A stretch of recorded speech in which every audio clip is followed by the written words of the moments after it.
Antônio da Cruz Ferrari. Você sabe quem foi ele?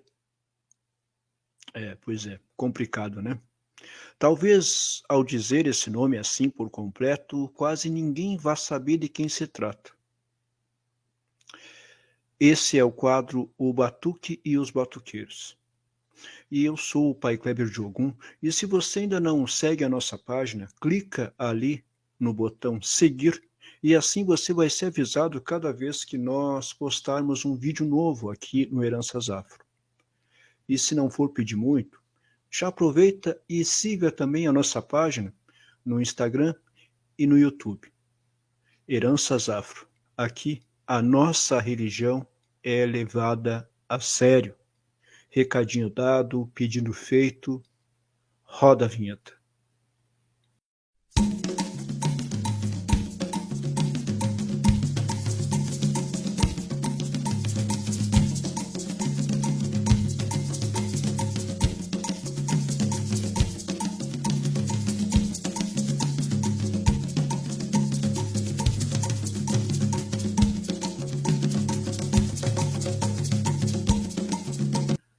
Antônio da Cruz Ferrari, ou simplesmente Pai Antoninho da Oxum, como ele ficou conhecido dentro do mundo batuqueiro, é um dos grandes, se não o maior, baluarte do nosso batuque. Ele nasceu no ano de 1890 na cidade de Porto Alegre. Filho de pai italiano e de mãe mestiça, Pai Antoninho foi criado desde muito cedo por um casal de ex-escravos e foi, através dessa criação, que ele teve o seu primeiro contato com o orixaísmo e com o batuque afro-gaúcho. Pai Antoninho iniciou na religião pelas mãos da Ialorixá de Olinda de Xangô. Acredita-se que, pelos relatos históricos e documentos encontrados até agora, que ele se iniciou entre os anos de 1897 ou 1902, nesse período. E algum tempo depois, por motivos desconhecidos até esse momento, migrou para a mão do babalorixá Antônio de Chapanã, que vocês devem conhecer pelo nome de Gululu. Sendo que está comprovado, através dos documentos, que já no ano de 1914, Pai Antoninho recolhia e aprontava filhos de santo, ou seja, ele já era outorgado sacerdote dentro do batuque e já tinha sua casa aberta na rua Eudoro Perlic, número 354, no bairro Montserrat, em Porto Alegre. Mas o fato que torna Pai Antoninho tão ímpar para a história do nosso batuque é que ele foi o primeiro homem branco, ou seja, não negro, a se ocupar com o orixá dentro do batuque.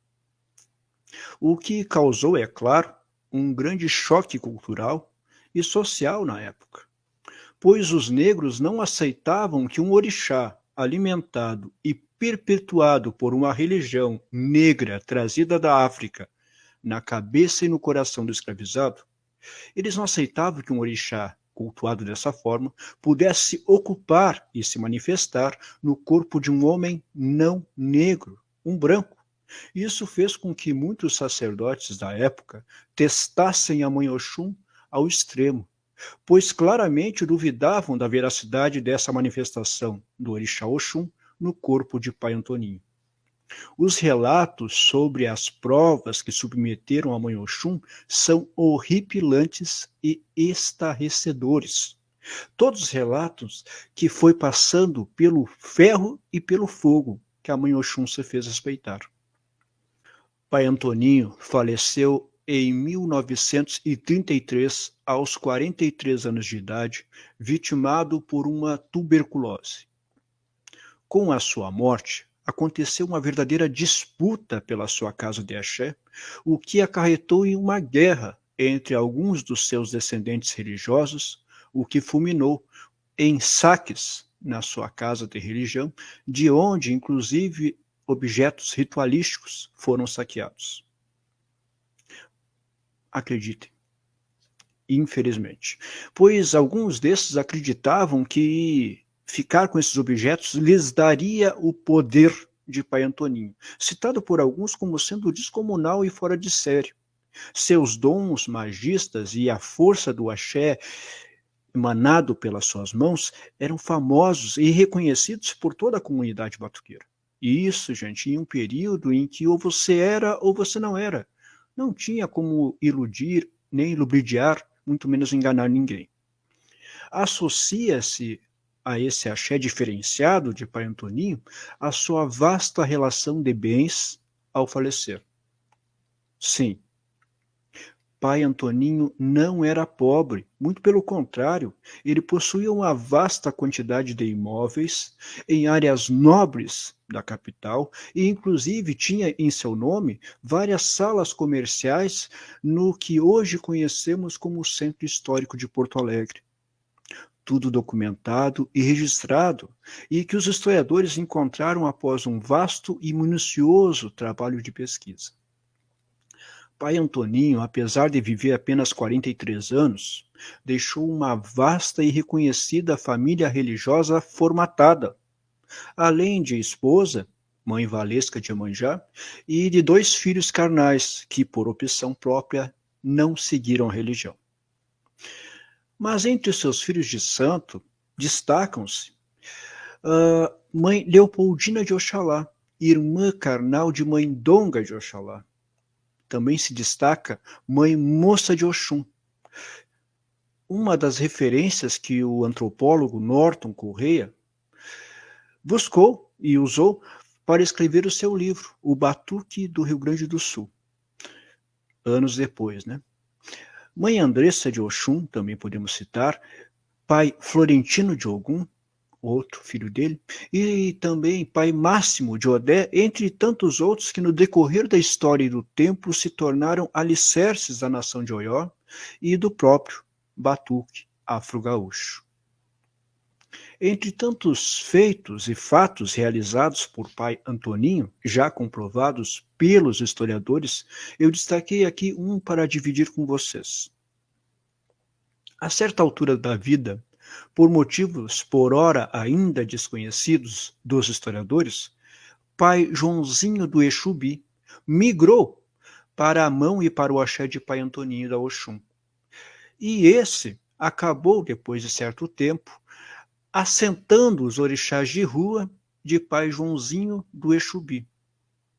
Por isso que hoje os descendentes de pai Joãozinho do Exubi dizem que pertencem à nação Jeje Nagô Vodun. Gente, essa é a história do nosso batuque e esses são os nossos batuqueiros e baluartes. E essa que eu contei agora é a história do primeiro homem não negro, branco, a se ocupar com orixá dentro do batuque gaúcho. Esses fatos aqui relatados fazem parte de um trabalho de pesquisa realizado pelos historiadores Giovanni Scherer, Vinícius Pereira de Oliveira, o Morixá Vinícius de Aganju, e do professor de História e Babalorixá, Denis de Odé.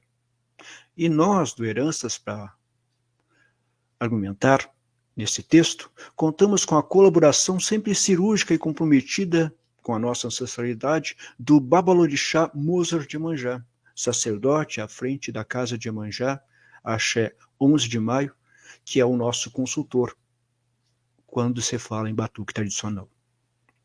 Existe uma máxima que diz que quem não conhece a sua história está fadado a assassiná-la. E nós aqui do Heranças costumamos dizer sempre, o saber não ocupa espaço. Vem para Heranças.